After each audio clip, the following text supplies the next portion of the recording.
Hai, Mike di sini. Rasanya udah hampir setengah tahun sejak Realme ngeluarin Realme 6 di Indonesia. Dan itu artinya, hari ini kita akan kupas sedikit tentang pentolan 3 jutaan terbaru mereka, yaitu Realme 7.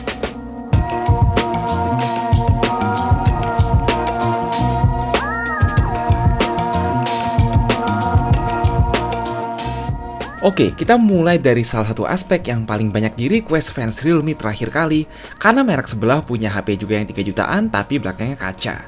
Apakah di Realme 7 ini belakangnya udah jadi kaca juga? Sayang sekali tidak. Tetapi bukan berarti casing belakang polimer ini sembarangan loh. Berbeda dibanding Realme 6 yang finishingnya glossy, Realme 7 punya tekstur mirip frosted glass, desain edge split yang feel-nya lebih enak, kelihatan lebih premium, dan rasanya hampir seperti kaca.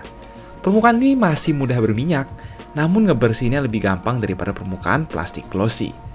Desain edge split di sini tersedia dalam warna mist blue yang kami pegang atau mist white. Lalu, tanpa sertifikasi MIL STD dan rating IP sekalipun, Realme ngeklaim kalau HP ini lulus uji ketahanan TÜV Rheinland dan as usual punya desain splash proof. Well, apakah Realme 7 dilengkapi layar Super AMOLED seperti saudaranya di luar si Realme 7 Pro? Jawabannya juga adalah tidak. Karena Realme 7 lebih memilih untuk mempertahankan layar 6,5 inci IPS refresh rate 90Hz. Ya, maybe kita yang lebih senang nikmatin konten video akan lebih milih layar AMOLED. Tetapi banyak juga pasti gamer di antara kalian yang lebih mengapresiasi refresh rate layar tinggi untuk memanjakan mata saat menggunakan UI ditambah response time sesingkat mungkin. Karena itulah mustahil juga kalau HP ini pakai fingerprint bawah layar dan menggunakan sensor fingerprint yang nyatu sama tombol power ala Realme 6 di kanan yang responnya sangat cepat. Terus apakah ada proteksi Gorilla Glass?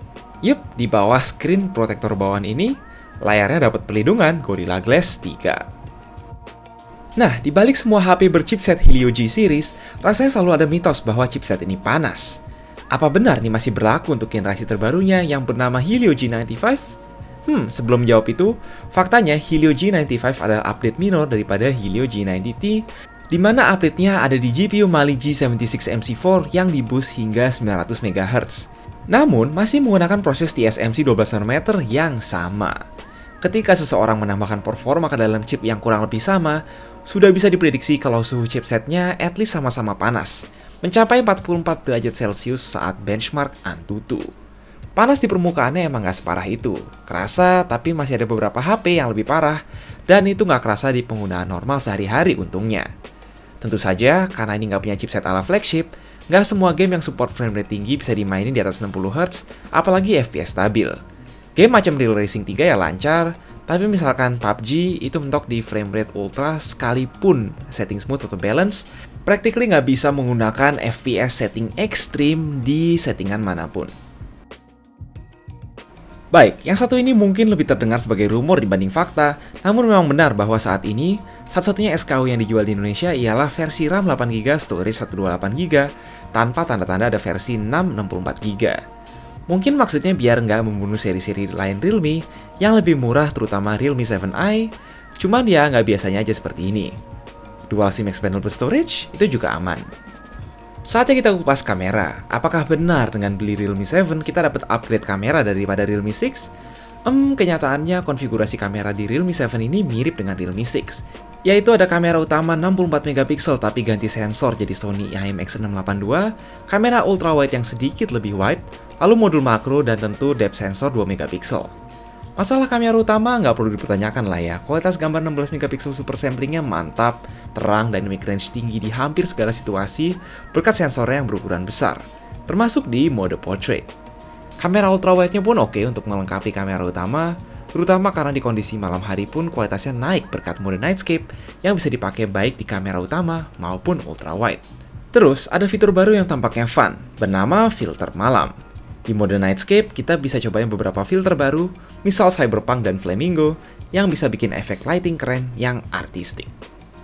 Nggak ketinggalan kita ada kamera makro, meski pakai kamera utama kalau di zoom digital, pasti masih lebih bagus kualitasnya. Kamera depannya lumayan, sayang aja focusing distance-nya agak jauh, jadi kalau fotonya deket kayak gini, latar belakangnya lebih kelihatan tajam dari depannya. Dan untuk ngevlog, fitur UIS dan UIS Max yang menggunakan modul ultrawide bisa ngebantu ngestabilin video kalian secara relatif mulus, hampir seperti menggunakan gimbal. NFC, yes betul, inilah fitur satu lagi yang paling ditunggu fans Realme selama ini, yaitu Nusantara Fried Chicken. Maksudnya Near Field Communication yang bisa kalian pakai untuk ngecek atau ngisi saldo uang elektronik kalian. Satu hal yang dibanggain Realme di Realme 6 beberapa bulan lalu ialah bisa ngecas baterai 4300 mAh dari kosong hingga penuh dalam waktu 1 jam. Apakah baterai goceng mAh di Realme 7 bisa dicas penuh dalam sejam juga? Well, hampir sih. Dari 10 hingga 70% butuh waktu 45 menit, dan 65 menit hingga 100% melalui charger 30 watt Dart Charging bawaan. Nevertheless, HP harga segini bisa ngecas kenceng dengan charger bawaan aja, itu udah lumayan banget.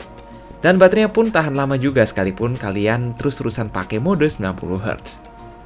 Di mode yang hybrid switching antara 60 dan 90Hz, HP ini bisa bertahan sisa sekitaran 35% setelah dipakai seharian penggunaan normal dan banyak ambil foto. Dipakai main PUBG pun tampaknya bisa bertahan sekitar 7 jam lebih atau berkurang 4% per 15 menit di pengetesan kami. Oke, jadi itulah beberapa poin yang semoga bisa membantu meluruskan beberapa rumor dan fakta tentang Realme 7. Apa kira-kira pantas menguras 3 jutaan dari dompet Anda untuk upgrade dari Realme 6? Rasanya sih enggak, tapi kalau kalian masih pakai HP Realme 5 atau Realme 4 tahun lalu, rasanya make sense upgrade ke Realme 7 ini, terutama kalau dilihat dari segi kamera dan baterai. Baik, kalau berkenan please like dan share video ini, jaga baik-baik kesehatan kalian, and as always, stay safe.